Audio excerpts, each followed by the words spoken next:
It's condemnable. It's exactly what turned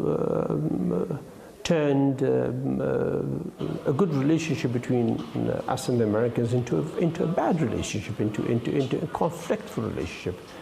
It was the issue of civilian casualties that was the first and the main cause of my difficult relationship with America, of my protests to what was going on. From what they are doing, for the way they have established themselves, we don't think they will leave.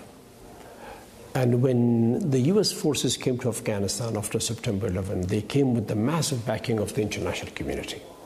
In that environment of cooperation, if the US wants to stay in Afghanistan, welcome, it's good for us. But if the US is in Afghanistan in a competitive mood with the rest of the region, with our big neighbors, this will mean trouble for us. This will mean we'll be undermined and stepped over, which we don't want. So when the US came to Afghanistan, the Afghan people welcomed them.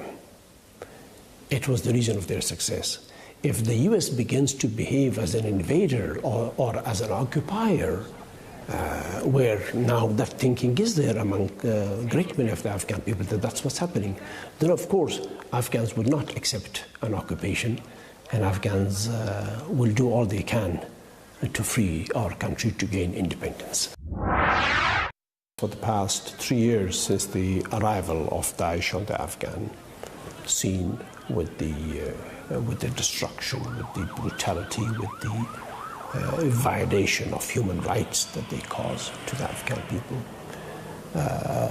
In the very beginning, when they appeared in eastern Afghanistan, people began to report that the extreme violent elements coming to Afghanistan, to their villages, killing them, hurting them, driving them out of their homes. And no action was taken.